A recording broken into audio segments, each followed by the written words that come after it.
দাদু, আর এক কাপ চা দেব তোমায়? না রে দাদু ভাই, এই শেষ বয়সে এত চা খাওয়া ঠিক হবে না। আচ্ছা দাদু, তোমার বয়স কত হয়েছে বলতে পারো? সেই ছোটবেলা থেকেই দেখছি, আগেও যেমন ছিলে এখনো তেমনই আছো। তোমার বয়স কি বাড়ে না, নাকি আটকে আছে? হা হা হা হা। কি যে বলিস তুই! আসলে কাছাকাছি থাকি তো, তাই বোঝা যায় না।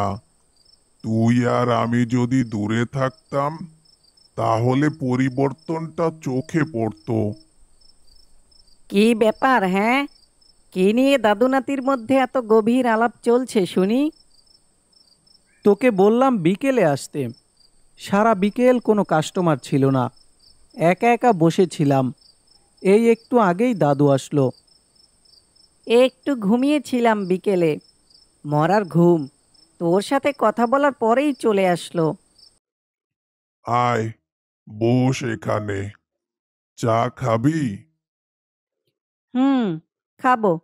ঘুম থেকে উঠেছি, এক কাপ চা হলে ভালোই লাগবে। আমি অনিমেষ, ওর নাম শিবু, আর ইনি হলেন পরেশ দাদু।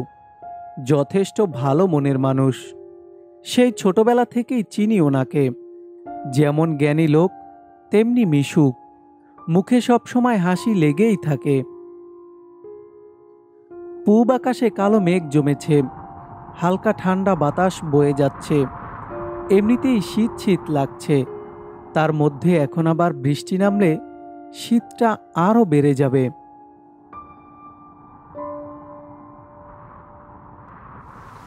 বলতে না বলতেই শুরু হয়ে গেল ঝুম বৃষ্টি, ঠান্ডা বাতাস, চারপাশ অন্ধকার হয়ে গেল। দাদু, আজ একটা গল্প শোনাও। কতদিন হয়ে গেল তোমার মুখে কোনো গল্প শুনি না। কি গল্প বলবো বলতো? জানাশোনা সব গল্পই বলে ফেলেছি। আরে আছে আছে, তুমি একটু মনে করার চেষ্টা করো তো। হ্যাঁ দাদু, মনে করো। তোমার কাছে কোনো না কোনো গল্প তো থাকবেই। আচ্ছা, আচ্ছা, শোন তাহলে।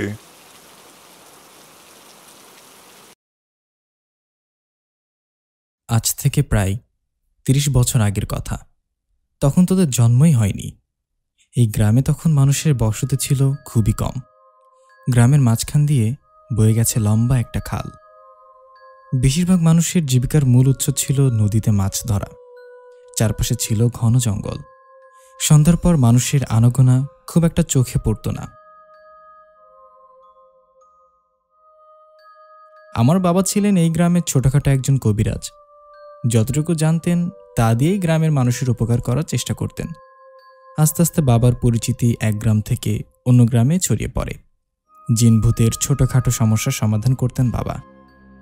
আমার বয়স তখন আনুমানিক ২০ কি ২৫ হবে। সেদিন ছিল আমাবস্যার রাত। খবর পেয়ে বাবা এক গ্রামে চিকিৎসা করতে যান।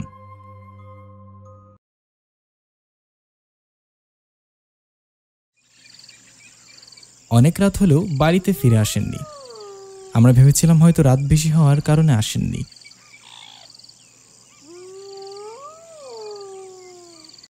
কিন্তু সকালে গ্রামের কিছু লোক বাবার লাশ নিয়ে আসেন।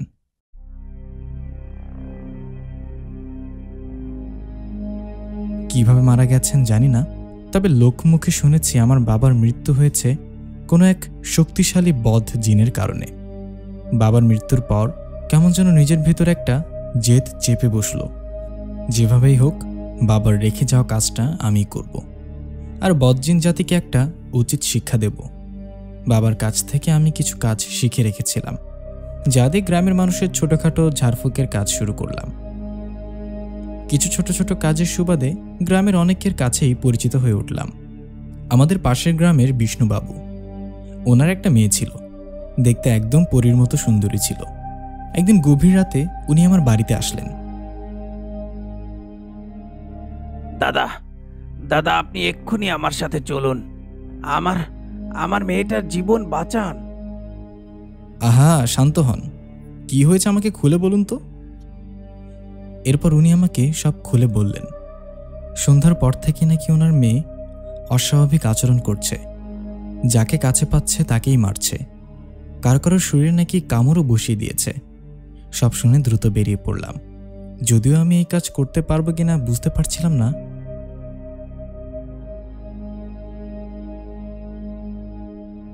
বাড়িতে যাওয়ার পর দেখলাম মেয়েটার অবস্থা অনেক খারাপ।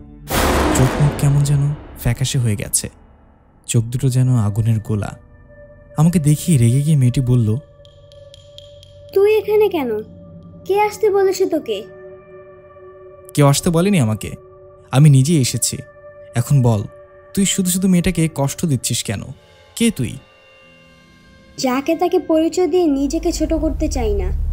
মরতে না চাইলে চলে যায় এখান থেকে। ওকে আমার অনেক পছন্দ হয়েছে, আমি ওকে নিয়ে যাব। মা বাড়ির আবদার নাকি? ভালোই ভালোই বলছি ওকে ছেড়ে দে, আর এই গ্রাম থেকে পালা, নয়তো। নয়তো? নয়তো কি করবি তুই? অবুঝ মানুষ, এখনো সময় আছে, এখান থেকে চলে যা, নয়তো বেঘরে প্রাণটা হারাবি। এরপর আমি আমার মন্ত্রশক্তি দিয়ে জিনটাকে আঘাত করলাম। একসময় আস্তে আস্তে দুর্বল হয়ে গেলে তাকে একটা বোতলে বন্দি করলাম। পরে তোমার কোনো ক্ষতি হয়নি দাদু? সেই বোতলটা কি করেছিলে পরে? আরে বলছি শোন। সব কাজ শেষ করে বাড়ি ফেরার জন্য রওনা দিয়েছি। রাত তখন 1টার বেশি হবে। ভদ্রলোক আমাকে আসতে দিতে চায়নি, কিন্তু সবেমাত্র বিয়ে করেছি, বাড়িতে তো দাদি একা, তাই আমাকে আসতেই হতো। ওই বাড়ি থেকে বের হয়ে হাঁটতে লাগলাম। প্রায় 1 ঘন্টা লাগবে আমাদের গ্রামে আসতে। রাস্তাঘাট একদম ঘুটঘুটে অন্ধকার ছিল। শেষ রাত, সবাই তখন গভীর ঘুমে আচ্ছন্ন। বোতলটা আমার কাঁধে থাকা ব্যাগে নিয়ে হাঁটতে লাগলাম। নদীর পানিতে ফেলে দেব ভেবেছিলাম।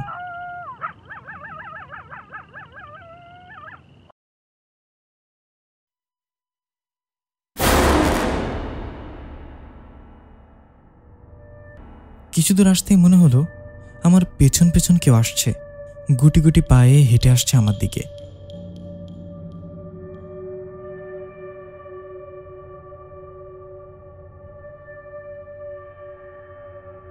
হঠাৎ দাঁড়িয়ে গেলাম। গভীর রাতে পেছনে তাকানো ঠিক না, তবু সাহস করে ঘুরে তাকালাম। চারপাশে কেউ নেই, একদম শুনশান নিরিবিলি। ভয় না পেয়ে মনের ভুল ভেবে হাঁটতে শুরু করলাম।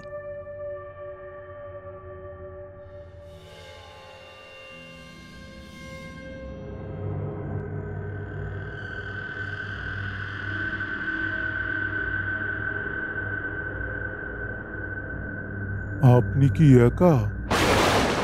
হঠাৎ পেছন থেকে কারোর ডাক শুনে ঘুরে তাকালাম। দেখলাম একটা লোক ভ্যান নিয়ে দাঁড়িয়ে আছে। হ্যাঁ, আমি একা, বাড়িতে যাচ্ছি। কিন্তু আপনি কে? আপনাকে তো চিনলাম না। এখন না চিনলেও মৃত্যুর পরে ঠিকই চিনবেন। মানে কি বলছেন এসব? কিছু না।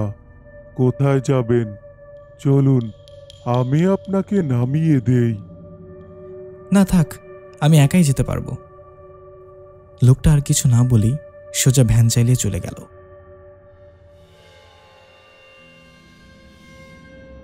বিষয়টা তেমন গুরুত্ব না দিয়ে বাড়ির দিকে হাঁটতে লাগলাম।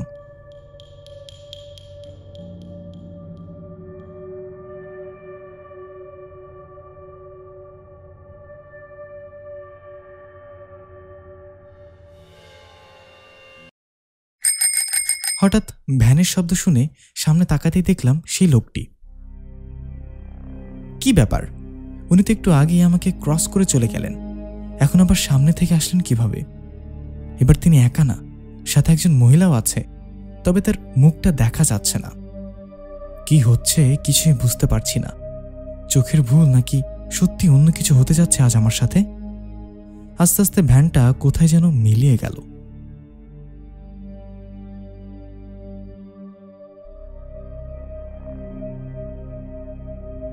বেশ খানিকটা হাঁটার পর হঠাৎ সামনে তাকাতেই দেখলাম একই রকম আরেকটি ভ্যান গাড়ি কাত হয়ে পড়ে আছে। মনে হচ্ছে অ্যাক্সিডেন্ট করেছে।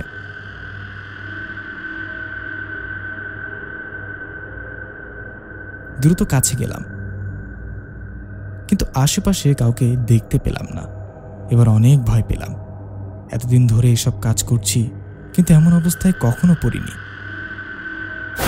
হঠাৎ পেছনে ফিরতেই দেখলাম সেই মেয়ে আর ভ্যান চালক দাঁড়িয়ে আছে। দুজনের বীভৎস চেহারা দেখে ভয়ে আমার বুক কাঁপতে শুরু করলো। রক্ত মাখা মুখ দেখে প্রচন্ড ভয় পেলাম। কি হলো? তুই কি আমাদের খুঁজছিস? কি ভেবেছিলি এত সহজে তোকে ছেড়ে দেব? এখন কে বাঁচাবে তোকে শুনি? কিছু না বলে চুপ করে দাঁড়িয়ে আছি। সত্যি বলতে প্রচন্ড ভয়ে আমার মুখের কথা আটকে গিয়েছিল। কি করব কিছুই বুঝতে পারছিলাম না। দেখ, তোর সাথে আমাদের কোনো ঝামেলা নেই, আর তোকে চাইলে এখনই মেরে ফেলতে পারি। বাঁচতে চাইলে ওই বোতল আমাদের দিয়ে দে, আর এখান থেকে কেটে পড়। এখন বুঝতে পারছি তোরা তাহলে এই দুষ্ট জিনের সহচর। দাঁড়া, ওকে তো আমি নদীতে ফেলে দেবই, সে সাথে তোদেরও বন্দি করব। আমাদের বন্দি করার চিন্তা বাদ দিয়ে নিজের জীবন বাঁচাবি কিভাবে সেটা ভাবতে থাক। আস্তে আস্তে ওরা আমার দিকে এগিয়ে আসতে লাগলো।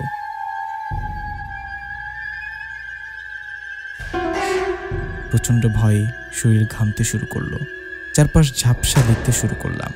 মনে হচ্ছে এই শেষবারের মতো দুনিয়ার আলো দেখতে পাচ্ছি। হঠাৎ মাথা ঘুরে পড়ে গেলাম।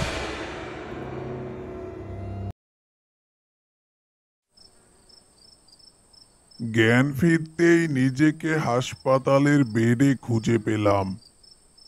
ব্যাগটা পেয়েছি ঠিকই, কিন্তু সেই বোতলটা পাইনি।